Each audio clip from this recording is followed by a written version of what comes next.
They said no one could mix speed, power, and style like that. Until Roy Jones Jr. stepped into the ring. A blur of brilliance. Reflexes faster than thought. Confidence so cold it felt supernatural. He didn't just win fights, he performed them. Dancing past punches, taunting mid-combo, knocking out legends like it was art. From middleweight to heavyweight, Roy didn't climb divisions, he conquered them. 4-division world champion.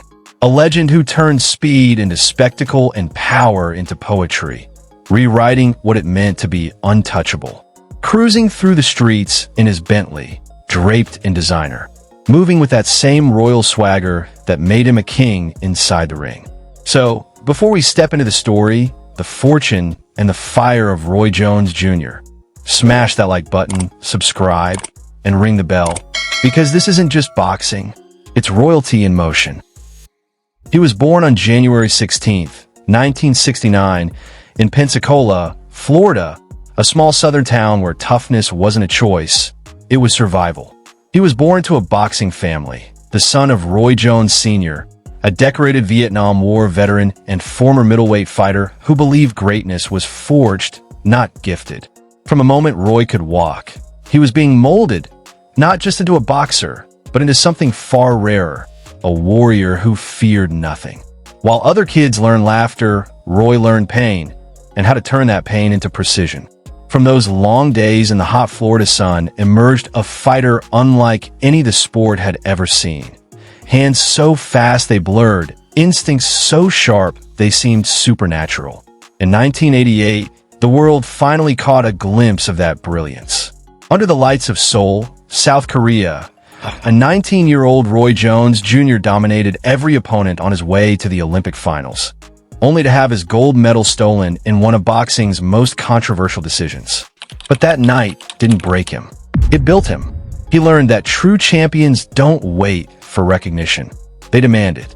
From that heartbreak began a reign that would rewrite history. Conquering 4 weight divisions, from middleweight to heavyweight, dazzling fans with his speed, power, and audacity. He became the face of boxing's golden era. Untouchable, unstoppable, unforgettable. And today, despite the battles, the setbacks, and the millions won and lost, he stands as both a legend and a lesson, with an estimated net worth of $13 million and a legacy that money could never buy. From the moment he first laced up a pair of gloves, it was clear this wasn't just another fighter in the making. There was something different about him, something electric. The way he moved, the way he thought, even the way he breathed boxing. When Roy turned professional in 1989, that's exactly what he set out to do. His early fights were more than victories, they were statements. He wasn't just beating opponents, he was humiliating them, moving with his hands down, talking mid-fight, making world-class boxers miss by inches. There were moments where he'd dodge 5 punches in a row without blinking, like something out of a video game. Fans didn't just watch Roy Jones fight, they watched him perform. By 1993, destiny had caught up with him. He faced Bernard Hopkins for the vacant IBF middleweight title, a clash between 2 of the sharpest minds in the sport. Midway through the fight, Roy injured his right hand, but still outboxed Hopkins for 12 rounds.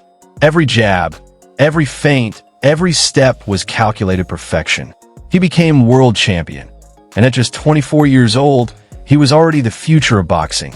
But Roy wasn't satisfied with being champion. He wanted dominance.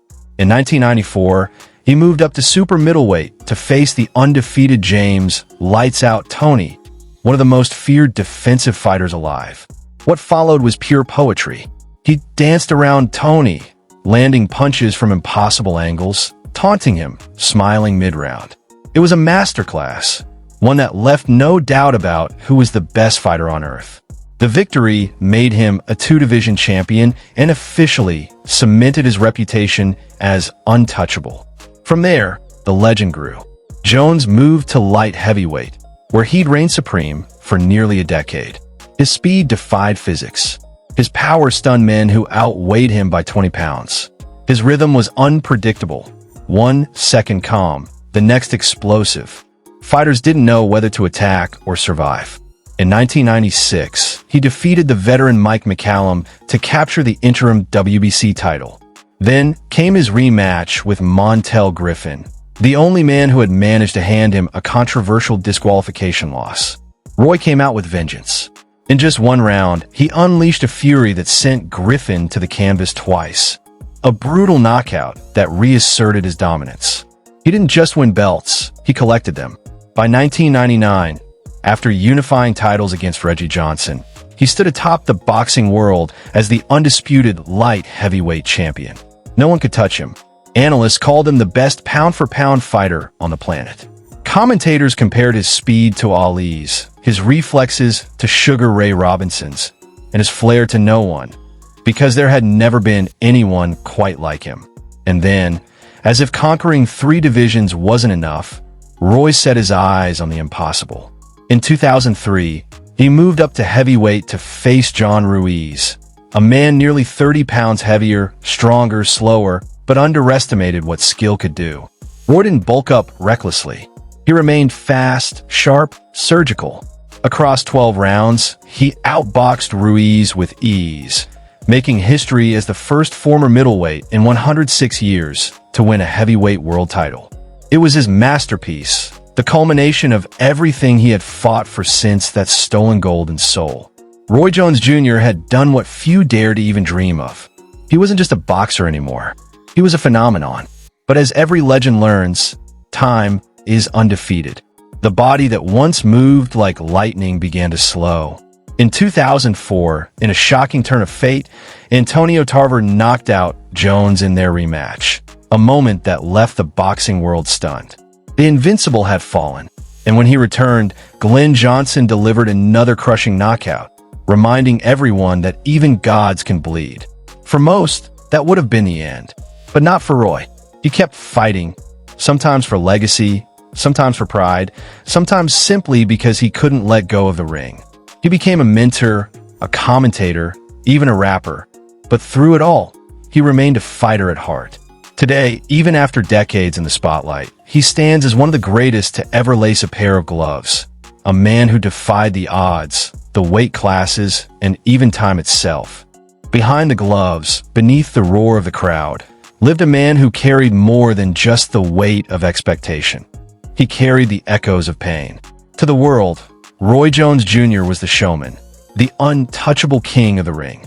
But behind the lights was someone who spent a lifetime searching for peace, a man who could silence any opponent, yet struggled to silence his own memories. Roy's early years were marked by discipline and fire, the kind that forges greatness but leaves scars behind. Yet beyond the ring, he found balance in the life he built for himself, not through fame, but through family. At the heart of it all is Nat Lynn, his wife and quiet pillar of strength. Together, they raised 3 sons, each carrying a spark of their father's determination. But even legends face heartbreak. In 2024, tragedy struck when his son DeAndre passed away, a loss that cut deeper than any punch ever could. It was a reminder that even the strongest fighters can't always protect the ones they love. When the noise fades and the cameras stop rolling, greatness retreats to peace. And for Roy Jones Jr., that peace lives deep in the heart of Pensacola, Florida. His home isn't about flashing wealth, it's about legacy. A quiet 80-acre sanctuary surrounded by whispering pines and warm southern air. Here, time slows. Inside, championship belts glisten beside family portraits, a balance of triumph and tenderness. The echoes of roaring crowds have been replaced by soft music, laughter, and the hum of a life well-earned. But step outside, and that peace transforms into power. Because Roy's true personality doesn't hide behind walls. It roars to life in his driveway. Engines growl, metal gleams, and every car tells a story. For Roy Jones Jr., these machines aren't just possessions, they're expressions of who he is. First, there's the Mercedes-Benz CLK 55 AMG, smooth, fierce, and commanding. It glides like Roy in his prime, elegant in motion, dangerous in stillness. Then the Cadillac Escalade, bold and unapologetic, built for a man who spent a lifetime leading from the front. The 2003 Hummer H2, wide, loud, and unstoppable, mirrors his fighting spirit, built to take damage and keep on rolling. His Chevrolet Corvette captures the heart of American speed, sharp lines, raw attitude, the kind of machine that demands attention. And the Ford Mustang GT? That's the rebel inside him, pure muscle and motion, roaring like a comeback story. Even his custom pickup truck, rugged and personal, reminds him of his roots, a nod to the kid from Pensacola who fought his way to the top and never forgot home. But his world doesn't end at horsepower and steel. Beyond the garage lies a private recording studio where beats replace punches, the space where he transforms emotion into rhythm, continuing the art of expression he once showed in the ring. Every corner, every car, every sound in this world feels like an extension of Roy himself, strong, soulful, and unstoppable. Because even away from the spotlight, even far from the ring, he still moves like a champion. There comes a time when even legends must hang up the gloves. For Roy Jones Jr., that moment didn't come easy. After decades of defying age, critics, and even gravity itself, he finally stepped away. Not defeated, but fulfilled. His final fights weren't about legacy. They were about love. Love for the craft that built him, tested him, and defined him. But his story didn't end when the bell rang for the last time. Outside the ropes, he found a new purpose, giving back to the same communities that once cheered his name. Through his work with the Police Athletic League, he's helped guide at-risk youth, teaching them that discipline and faith can hit harder than any punch. When tornadoes tore through the South, he stepped up, donating, rebuilding, and showing that true champions don't just fight for belts, they fight for people. And even now, Roy continues to mentor the next generation of fighters, not just in technique, but in mindset. He reminds them that greatness isn't measured only by victories, but by what you give when the spotlight fades. He's a legend, yes. A world champion, an icon, a name etched in history. But above all, Roy Jones Jr. is a man who learned that power means nothing if it isn't used to lift others. Because while the fighter retired, the champion never did. Before you go, don't miss out on exclusive perks. Click the link in the description to become a channel member and enjoy awesome benefits, like suggesting future video topics, getting early access to new content 48 hours before anyone else, and much more. Your support means the world and helps us keep bringing you the stories you love. If you enjoyed this video, hit that like button, drop a comment, and subscribe for more amazing content. And while you're here, why not check out our deep dive into our Tour Better Biz video? Trust me, you won't want to miss it. Thanks for watching, and we'll see you in the next one.